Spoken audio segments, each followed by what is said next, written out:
Hey everybody, do I need to go out and buy a piece of hardware to do a GoBo effect in photography, or can I do a stop go? And that is, I'm not going to buy a piece of hardware. I'll actually do it in software, easier and faster and a lot cheaper. If you don't know what a GoBo is, this is a before right here, and this is after. This is a before, and this is after as another example. Are we ready for this? Let's do it.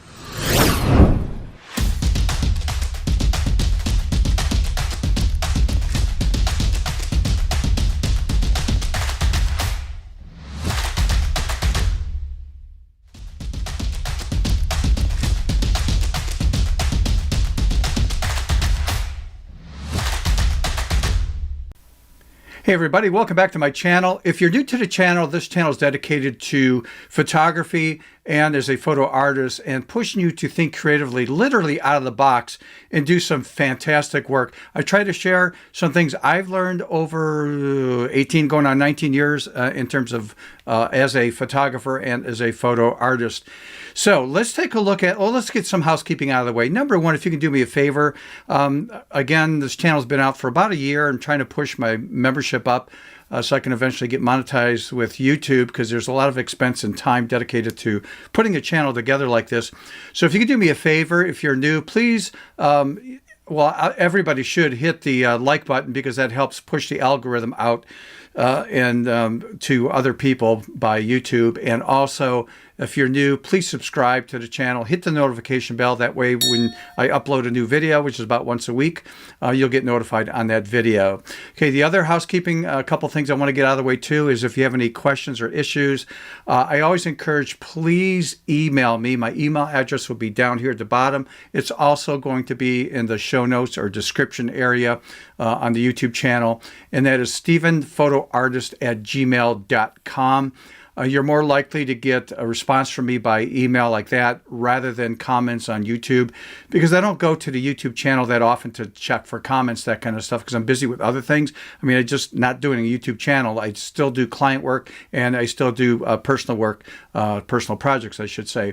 So that's the other thing we want to get out of the way is, by the way, it's called buymeacoffee.com/StephenPhotoArtist. The information is down here at the very bottom. It's a way of supporting the channel, and I need to thank. I was just surprised at how many people have started to respond to that and purchasing a coffee or two. It's like $3. It's on a volunteer basis. This is not a monthly commitment type thing. It just helps out support the channel. And also, I give items that are for sale digitally. You can download different templates. I only started one, and that was called a frame template, and you get 3 different ones. I'll put the link to the video that explains what that's about, and you can also find that at buymeacoffee.com/StephenPhotoArtist. I'm trying to keep these downloads very inexpensive. So the templates from the people that got that, plus the training video, it was just $5 US. I don't know what the conversion is, in other countries. But again, buymeacoffee.com/StephenPhotoArtist. You'll find the information right there. Okay, let's talk about GoBos. Now, GoBos have been around for years. There's different ways of doing it. And I had to make a little list here of the pros and cons of doing a GoBo effect, based on, are you going to do it with equipment? Are you going to do it a cheap way? Are you going to do it with software? I mean, what is the best way? And what are the pros and cons of that? And also, it's interesting how software and software with AI is actually affecting slowly hardware sales as more photographers get a little bit more savvy, thinking, wow, do I really need to spend the money in upgrade or into a new camera? Or do I need to buy this lens at all? Because really we have to justify the expense, especially if you're in business. How long will it take me to recoup this, whatever. The exception to everything about buying equipment is if you have more money than you know what to do with. I see nothing, I hear nothing, whatever. Do what you want to do. I mean, buy it. I mean, I'm not, saying don't go out and buy stuff. If you want to, please do. But a lot of us, we need to watch where we're spending our money, and do I really need, to invest in stuff like this? So let me do a quick recap on software and software with AI that's sort of integrated into the software. Number one, is upsize and resolution capability that we have right into Photoshop. And you've seen some of my past videos, and I did a test. I can't wait for when the weather warms up, because right now it's winter here in Michigan where I'm from. There's a lot of snow out there. It's cold. But once spring comes, I'm grabbing an old lens that is 28 to 300. It's a zoom lens. But when I zoom, it's going to be like 6.3 as widest as I can go. And but you know what? It doesn't matter, because I'll do the bokeh effect and stuff to make it look like I have a 2.8 lens. So let me show you some examples about how software is affecting hardware. I've talked about a lot in the past about this camera right here from Canon. Doesn't matter what brand it is, but this is going on 17 years this year as of this recording in 2024. This is a 15 megapixel sensor, and it's a crop sensor. With softwares, I can upsize that easily, and now it's a camera that shoots 60 meg. Why do I need 60 meg? I really don't. But if you're a commercial photographer or whatever, yeah, sometimes you need that. But the point is, if I ever need something that's really high in megapixel, I can upscale it with software, and it comes out awesome. And I've actually done tests with this camera to do that. So the other thing is, the sensor on this isn't the greatest under low light. I mean, I start to get digital noise right around 800 ISO, especially 100. You start to see the digital noise and color noise in this camera. You know what? Software, boom, takes it right out. So again, why do I need to get another camera as an example? And I still use this on personal projects. I don't use it for client work because I like my full frame. But again, the need to go out there to get something new is just diminished for me. The other thing is with lenses, you know my attitude about lenses. Let me put this down for a second. I like soft lenses. I don't like tack sharp lenses that have that strong digital look. I know other people do. And that's fine, because everybody has their own needs and look and style. But the thing is, if I need something that's sharper, because there's like digital sharpening, which is too sharp. There's sharp, and then there's sharp and good enough. I like sharp good enough because I shoot a lot of portraits, kids, models lately for the last 3 years, and the last thing they want to see is every nook and cranny and pore on their face, and that enhance, and I got to go in and touch that up. No, I don't want to do a lot of touch-up. I'm minimizing that by using purposely soft lenses for that, boudoir work, that kind of stuff. But if I need to, software will sharpen up that lens, and I can make it look like a digital lens. But how about a fast lens? If I go out to use that old lens I have that's going to shoot 6.3, it's a kit lens, but it goes, it's a cheap lens, but it does good, images. But zooming with that to 300 and stuff, I'm shooting at 6.3. But with software, I can make it look like 2.8, right? And other things that you've seen me. I've had lenses that somebody said, wow, did you shoot that with a 1.4 lens wide open? I go, no, that was 4.0. But with software, I was able to create the illusion that it was a faster lens. So it's amazing how software technology is affecting our need to get hardware, which leads me to this. Hardware for doing a GoBo effect in photography. So let's talk about some pros and cons of these. And first of all, let's go right to Amazon so we can take a look at the latest prices. These prices now are based on, this is January, no, it would be February of 2024 when this is released on YouTube. And they have a very popular product. This is a host set, your unit net, put together by Lindsay Adler. It's from Westcott. It's $500. And so you get the GoBo device with a lens, carrying case, different cookies. You can buy extra cookies and stuff like that. They sell those separate, and even some gels. Now, remember gels, because I'm going to talk about doing a gel effect in software. Like if you had a GoBo and you're projecting light and we're putting something on. So, but anyhow, this is the hardware. Should you buy the hardware? I will leave that up to you. You can make a decision by the end of this video, because I'm going to throw in some concepts and information for you that might change your mind on what you're doing when it comes to GoBos. But anyhow, this is hardware, and there is competing products down here. If you take a look, here's one for $190, and you get a set of looks like again. Your colored gels, some cookies there. It comes with does it come with a lens? Yeah, 85 millimeter lens. And Bowen's mount, which is important. That way, if you have a flash, strobe or a continuous light, that has the Bowens mount that fits right on there.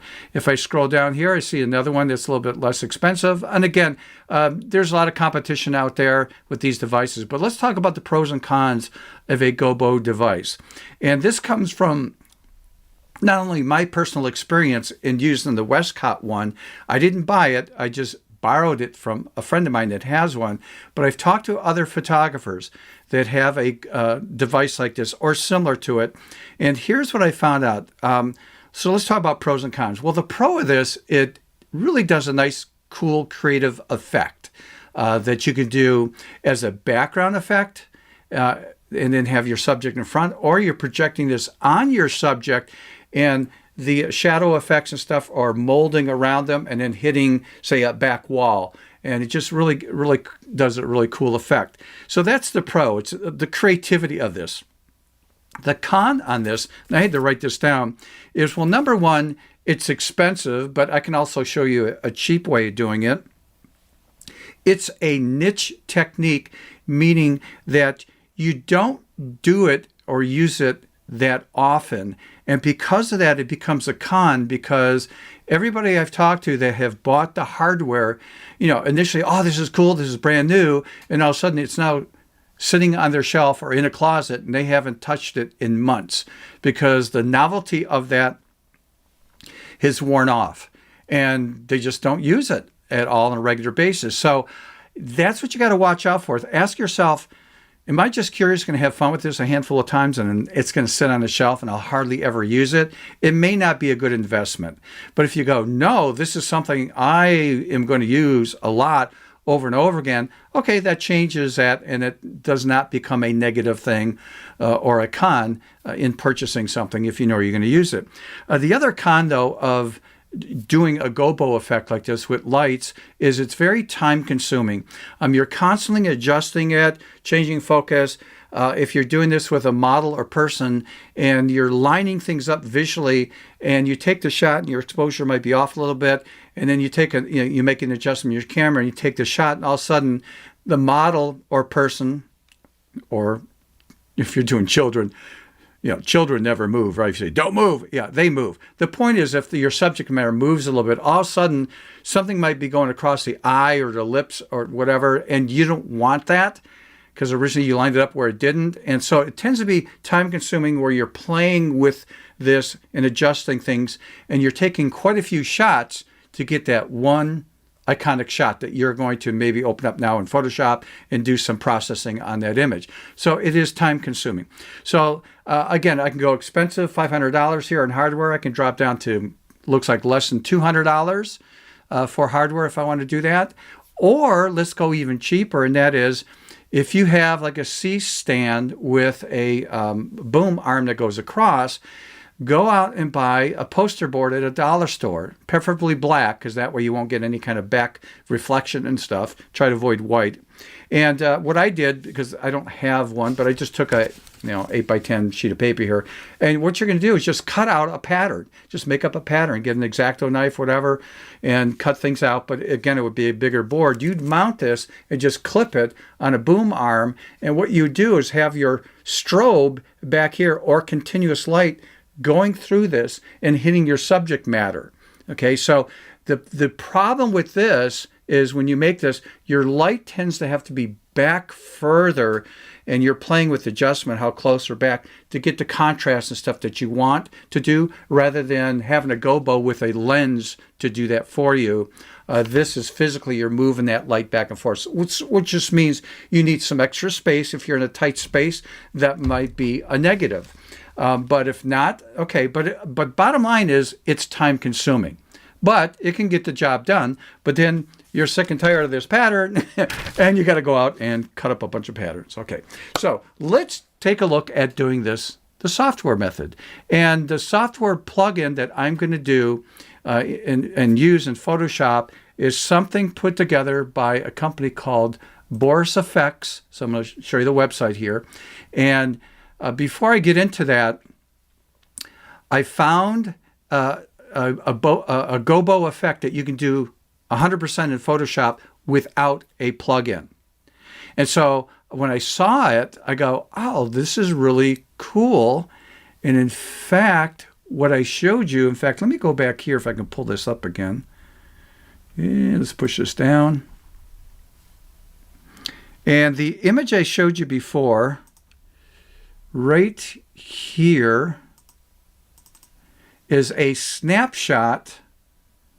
Let's close out of that. Is a snapshot from the tutorial I found on YouTube. And I go, oh, wow, I can build this and use this in Photoshop. So I started watching this. And step one, you do, well, first you have to create like a window pattern grid and stuff first. And then you're putting that into Photoshop. And then you're doing step two, you're doing this, 3, 4, 5, 6, 7. You do this, and then you do this, you do, and all of a sudden it's like, whoa, whoa, whoa, whoa, whoa, wait a minute. There's a lot of steps here. So I had to actually stop, and I was doing this step by step by step by step. You know, pause the video, do it again, pause. I timed myself. It took me a half hour. And yeah, if I probably run through it again, I'd probably do it in maybe 15 to 20 minutes. But here's the problem. I could not do that at the top of my head. I have to write down a diary or set of notes. And so the next time I ever want to do this, I got to pull out there and go, okay, step one, I got to do this. Step two, step three. Wow, that took a long time. And then I forgot, let me close out of this, that I had a plugin utility. Let's go back over here to the web. Oops, wrong thing. Sorry about that, guys. Okay, and I forgot that I had this plugin. Now, a disclaimer with Boris Effects. And the software that I use, because they make different softwares, a lot of it's in video and that, it's called Optics, and I've got Optics 2024. I had their original version. I was actually a beta tester, and because I was a beta tester, I actually got the software for free as a download as a beta tester, but eventually when it came out, I've got it at a discount, and I've been using it ever since and gotten upgrades and that kind of stuff. I don't sell it. I'm not, so if you go out and buy it, I don't get a commission, whatever. That's important to know. So a lot of softwares that I talk about, I actually use and I purchased. I won't. If somebody says, "Oh, I'll send you a free copy," and that, okay. If I like it, I will buy it. That's just me. And maybe when my channel gets bigger, I can do an affiliate link for you guys to get discounts, that kind of stuff. But as of right now, definitely not big enough. That's why I need you guys to like the videos and push it out, talk about it, whatever, to help me get some new subscribers here. Especially if you're new to this right now, please help me out. And if you would, please subscribe. Anyhow, you can get a download for free. You get the free trial. I'm not sure how long it lasts. Might be 15 days or 30 days. And but there's more information down here. But let's talk about how much does this cost. Well, you have three options. Option number one is subscription. Pay $9 a month. Cancel anytime you want.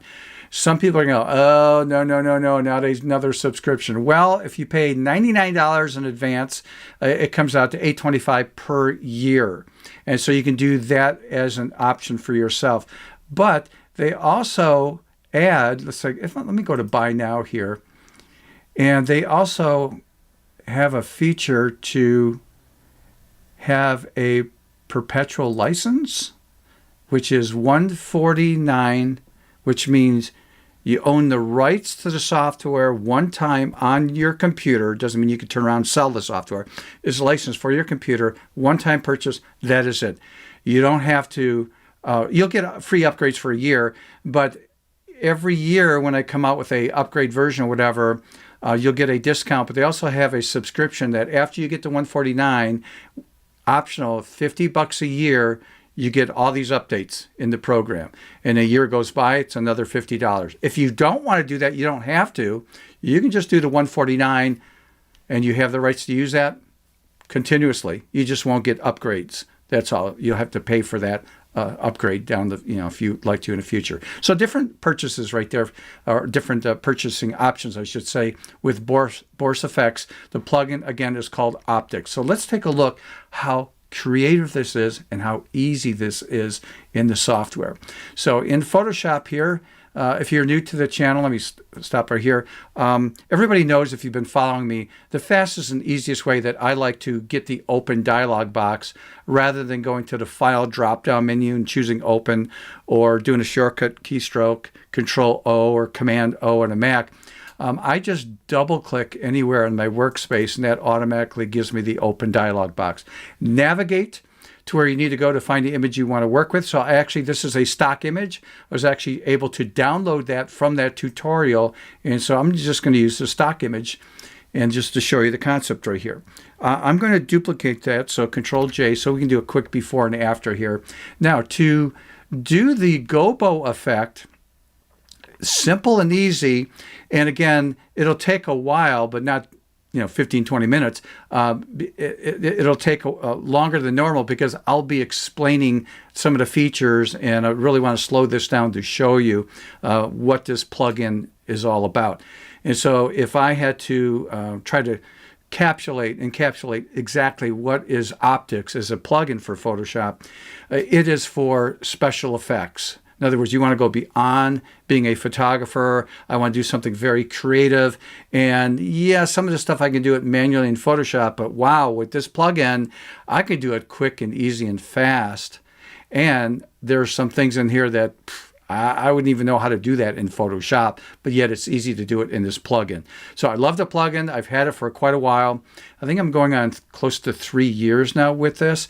But I set up a shortcut keystroke for me in my software to open this up. And when you open this up, it reminds you that, hey, you did an effect before. Do you want to apply the same filter or whatever? I'm going to choose no. And I just want to show you that we have all these different categories like color down here, diffusion and blurs and stuff. One of my favorite categories to go to is if I go to an area called image right here, there's some really cool basic effects, but there's Film Lab. I use Film Lab a lot because in Film Lab, if I go to an area of, say, film stocks, over here you have all these different stock films it's trying to simulate. Black and whites, Kodak film, Ilford film, all these different ones you'll be able to find. Fuji films. What I also like is there's different categories. I'm going to choose black and white filters, and I can go down here and take a look at some of my favorite. Here's an Ilford one that I really like, so you can actually flag that as a favorite and filter these favorites. In fact, I can actually go down here to say, hey, show me all my favorites, and there we go. So there's my favorites. There's some Kodak ones and Ilford ones right here. So it applies it to the image. But we're not here for that. We are here for GoBos and stuff. So the category I'm going to go to is light. So over here, again, you can see that there's a lot of different categories if I choose these different ones, but there's one here called light. And within light, man, you got a whole bunch of different subcategories. And the one I'm going to go to is another one called light.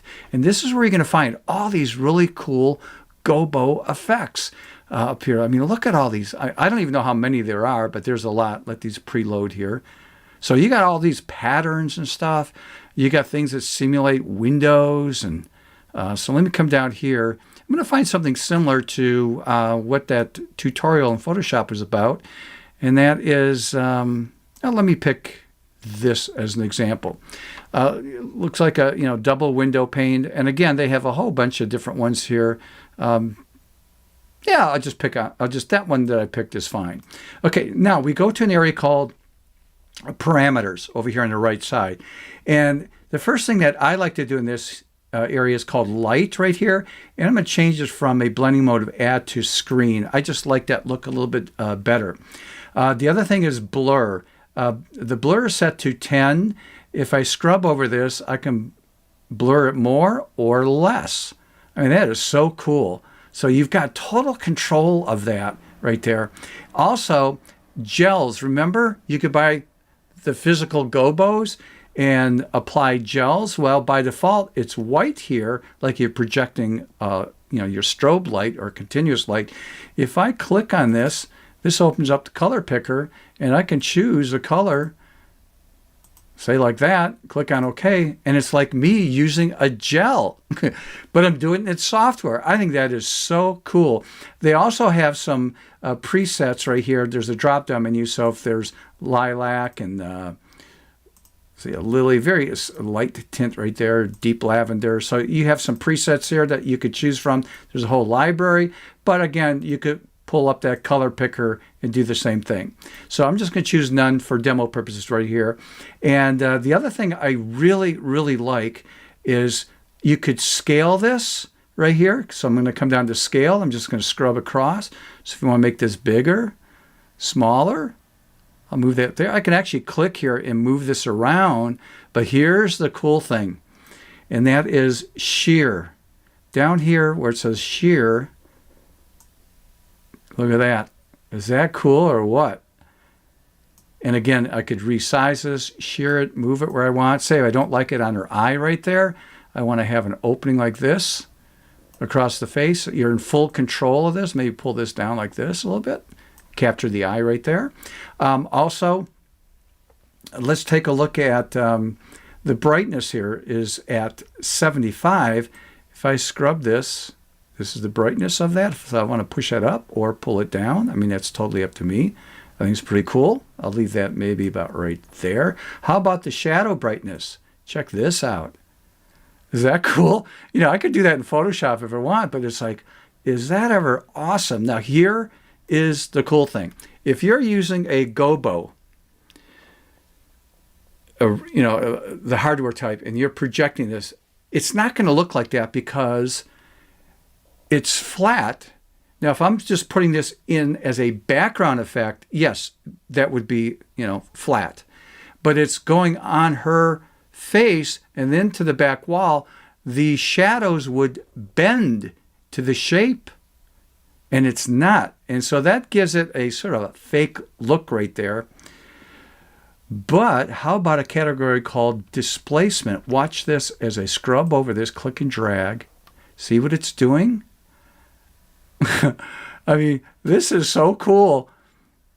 The displacement, and then even when I move this around, it's maintaining the curvature of the face, the body, whatever the object. Maybe you're taking a picture of a vase or something that's on a table, and you're applying a GoBo, and of course it would wrap around the shape, and you control that displacement. I mean, I think that is so cool and easy. The point is, how easy and fast is that to do in this program? And then if you go, okay, perfect, that's what I like. In fact, I don't want it on her eye, so let me pull that up a little bit. And I come down here to the lower right-hand corner, click on Apply.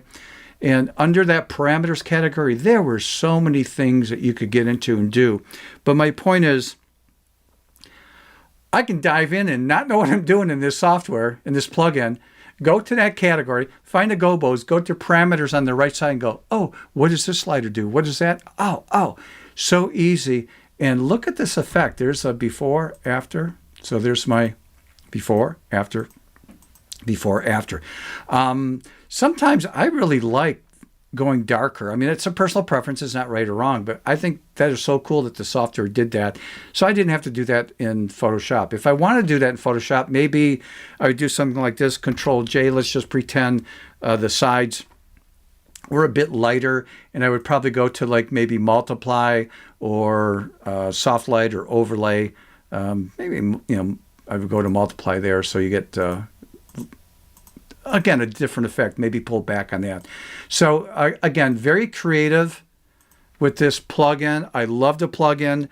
I'm going to leave it up to you guys. I'm not going to go out and purchase a physical device to do a GoBo effect and take all these multiple shots when I can just take an existing picture I have and go in my mind. I'm thinking, okay, that image would be great to do a GoBo effect. And I'll do it in this plugin. Faster, easier. And not only that, I've got a whole other effects I can do, right? That has nothing to do with GoBo with that plugin. So I'm leaving you the choice. You want to go out and buy hardware? Hey, do you want to do this technique and stuff like that? I mean, they're all valid, choices. I fell in love with this. I love this. And that way, when I do have the urge to do something creative as a GoBo effect, I've got it right here in the software. All right, with that out of the way, hope you learned something. Let me just do a repeat, and that is please like the video, subscribe if you're not subscribed, hit the notification bell, and that way you'll get notified every time I upload a video. Also, just a quick reminder, if you enjoy the videos and stuff, please consider buying me a coffee or take a look at the frame device. In fact, I'm working on another set of templates in a different category that I might have done the end of February, maybe going in the beginning of March for you guys as another purchase. And I want to keep it down to $5 with also a training video for you on there. So again, thank you for the ones that did buy the templates at buymeacoffee.com/Stephen Photo Artist. The link is right here. And all these links will be in the descriptions. Okay, so with that out of the way, let's get that camera out. Let's start thinking creatively out of the box. Until next time, see ya.